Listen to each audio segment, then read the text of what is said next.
আমি মাত্রই Google search করছি। এমন বিশেষভাবে কোনো দলকে আমি সাপোর্ট করি না। যদি আপনি বলেন যে একান্তই কোনো একটা দলকে চুজ করতে হবে তাহলে সেটা জার্মানি হবে। যেটাতে জার্মানি জিতছিল এবং আমি আর বাবা খুবই খুশি হয়েছিলাম।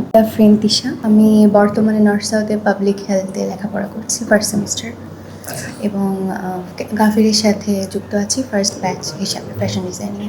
বিশ্বকাপ খেলা দেখেন তো নিশ্চয়ই? মোটামুটি দেখা হয়, বাট এভাবে ক্রেজি হিসাবে দেখা হয় না। কবে থেকে মানে বিশ্বকাপ খেলা দেখেন? আমি জীবনে একবারই বিশ্বকাপ খেলা দেখছিলাম, সেটা হচ্ছে 2014-এ বাবার সাথে। লাস্ট ইয়ারটা মিস গেছে।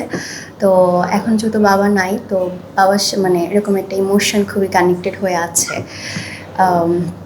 যখন দেখছিলাম তখন জার্মানি ফার্স্ট, মানে যখন জার্মানি আমার মনে হয় আর্জেন্টিনার সাথে একটা ম্যাচ ছিল যেটাতে জার্মানি জিতছিল এবং আমি আর বাবা খুবই খুশি হয়েছিলাম। তো সেখান থেকে আসলে জার্মানির পরে আমার একটা ইমোশন কাজ করে। এছাড়া এমন বিশেষভাবে কোনো দলকে আমি সাপোর্ট করি না, এটা একান্তই অনুভূতির দিক থেকে। জার্মানির গেঞ্জি মানে জার্সি গায়ে দিয়ে কি জার্মানি? আমি যদি আপনি বলেন যে একান্তই কোনো একটা দলকে চুজ করতে হবে তাহলে সেটা জার্মানি হবে। হারুক বা জিতুক জার্মানি, সেটা আর কোনো দল নাই মাঝে।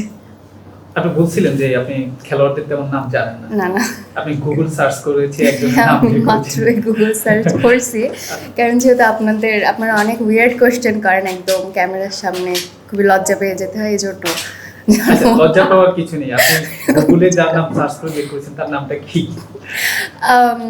গ্রেট মাইলার, তারপরে হচ্ছে কি জানি আরেকটা দেখলাম please Lothar Matthäus I guess. এগুলো আপনি কোথায় থেকে বের করছেন এই নামগুলো? অবভিয়াসলি গুগল, না চ্যাট জিপিটি না, গুগল করছি। চ্যাট জিপিটি আপাতত একটু অ্যাভয়েড করতেছি পরিবেশ রক্ষার জন্য। দেশে দেশে সবার সাথে দ্য নিউজ।